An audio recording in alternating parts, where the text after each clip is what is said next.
Hello everyone, how are you guys doing? Hope you guys are having a wonderful day. Today we're here with another video, and today's video is going to be a video in which I show you how to lure the Ardy Knight in 3 different ways. Now these are going to be ones that really, there is no real difference between the 3. I'll get into it as I get into each method, but it really just depends on what you have access to as far as your account and how crowded you want the areas to be. So before we go ahead and get on into it, some things I would recommend if you are unaware. For Ardy Knights, you need 55 thieving at least. The XP rates are really low at the lower levels, so this really is never efficient to do if you're looking for the most efficient way to train thieving. However, it's quite AFK, we'll say. 2 other things I'd say you should probably go ahead and get before doing this is you definitely need the Ardy medium diaries done. Personally, I have very few diaries done, but that is one that I do have done, as you have a 5% less rate of fail. And on top of that, you're going to want to get the rogue outfit. Now, I have a video on this that I've done 2 days ago in the description down below, so if you guys want to check that out to find out how to get the rogue outfit and whether or not it's worth it for you, go ahead and check that out. But yeah, it pretty much doubles the amount of coins that you get per pickpocket, and if you do this all the way to 99, you'll up the amount that you make by 7.5 mil. So first thing you're going to want to do, obviously, find your way to Ardy in some way. Now, one thing that I am going to say you kind of need is a dragon spear. You're going to need it for 2 of the spots. The 3rd one you won't need. However, you'll need someone splashing for the bank method. There are 3 different spots you can do this. The main one is up here.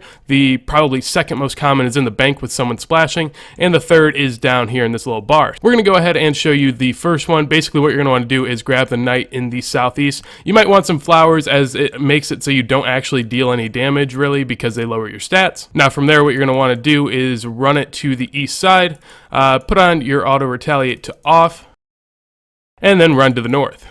So as I was saying, once you're right here, go ahead and spear him and then walk 1 step to the north. He'll come in here. Then you want to spear him again, run in and close the door real quick, and then he will now wander down this way. And as you guys can see, he kind of just filters in on down to here, and then this is where he's going to be trapped. Now once you're here, go ahead and turn off your attack options, and you'll be able to pickpocket. What I usually do, just set up your screen like this, and then he'll be running back and forth right here, and you won't have to really move your mouse, and you can just click as much as you please. Now from there, with the second spot, where you're going to want to go ahead and do is grab the most southwest Ardy Knight. Now once you have him, just go ahead and attack, and he'll follow onto you, and then you're just going to want to lure him to the bank in some way. Now personally, I'm just going to try to run him out of this door, and then we'll go to the northwest. Just make sure he follows you the entire way without having him trapped behind anything, and just kind of run him out here. Now upon doing that, just keep running him south towards the bank, and now once you have him down here, you're going to want to go ahead and try and trap him right here. Do that by running over here, or I guess running right below him and then trying to push him that way. That's really how you end up moving him most of the time. Now you can do this with a D spear if you'd like, or you could just run under him. You really don't need a D spear for this method necessarily, and then run right next to the bank. What you're going to want to go ahead and do now is have your alt log in right under you, right here.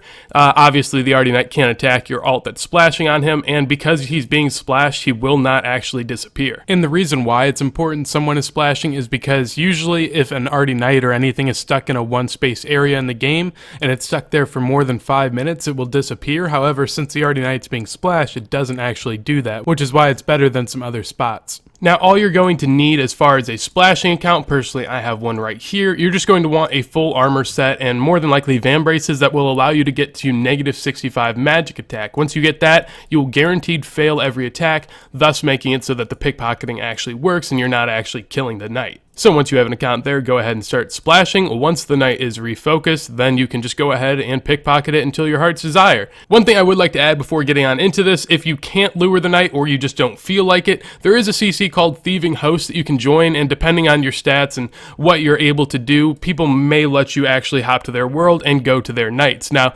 the reason that some people might not want you to, and the reason some people might not give away their world, is because if you are 95 thieving or above with the Ardy medium diary done, basically you never fail. And upon failing, while that isn't a problem itself, if there are too many people, if 2 people fail at the same exact tick, the knight will flicker, like the image of the knight will go away, and basically what that does is it messes up everyone's clicks, because you end up clicking something that isn't there, thus making your person run away or just losing yourself a little bit of XP. As far as the CC name, it is Thieving Host. Now, as far as the final spot, this is probably the least common one because it's kind of hard to do overall, and it definitely just isn't all that great, but it's definitely nice if you have a ton of people that are trying to do this. It allows you to have 2 knights. So basically what you're going to be wanting to do is lure the knights to these 3 squares right here in this bar down here. So go ahead and open up the door and then run to the north. Once you find the knight on the southeastern corner as you did before, go ahead and attack him with your flowers. Now upon aggroing him, just run him to the door over here. So what you're going to want to do once you have him in this spot, run 1 tile to the west of the bar, and then run behind this door, and he will be stuck behind the door. From there, go ahead and grab your D-Spear, and you're just going to want to throw him in there, so attack him, and he will be pushed into this corner. Now, depending on what you're trying to do, you may just want to relog and attack him or pickpocket him right here. At this point, you can go ahead and relog or lose aggro in any form that you please. Now, I would recommend using this door so he doesn't get out of the spot. Once you're in, go ahead and close it, and he will travel between these 3 squares. Now, if you're just here by yourself, you can go ahead and just position your camera like this, and he'll just be running back and forth, so all you have to do is just be able to pickpocket him from here. While you won't be able to see him, if you just keep clicking here, your mouse will always be in a position to be able to pickpocket him. Now, from here, there is an alternative that you can also do. If you're involved in the CC, or at least want to be able to help other people, there is a way to get 2 knights down here. Now, there's really no benefit to the 2 knights. I guess there is one in the sense that if the other knight is here and you're by yourself, then this knight can only travel in a 2 square radius, but really if you're using this angle, it's not going to matter all too much.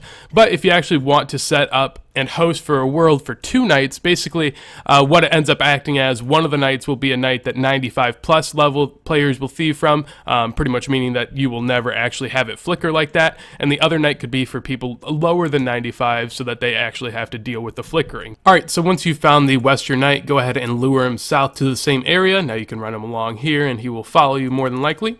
Go ahead and line yourself up 1 square north of the pub again and walk 2 squares south of the daisies. Now what you're going to want to do from here is run south and then come back up here pretty quickly. Once he's right here, get behind him and attack him. Now once you have him attacked, go ahead and this is where you're going to use your D-Spear. Once he's D-Speared, go ahead and stand in front of him again and start attacking him so that he stays here. Now once that's happened, go ahead and entangle him if you want. Once entangled, go ahead and de-spear him 3 times, and then he will be sent into the pub. Now, once you have him in here, personally, I let out the last one, but that one will also be there. So, once they're both here, one will be in one corner and one will be in the other. Now, this is definitely really nice if you want to be able to help some others. However, it's not necessarily needed if you were just by yourself. So, hopefully you guys enjoyed the vid and found it helpful. If you did, make sure to leave a like. If there's anything you want me to cover in the future, make sure to leave it in a comment down below. On top of that, if you enjoy my content, make sure you subscribe to the channel. And with that said, hopefully you guys have a wonderful day and peace. Also, I'd like to give a huge shout out to my dude Noob Period for helping me actually be able to learn all 3 of these methods. Huge G, and I'm definitely appreciative towards him.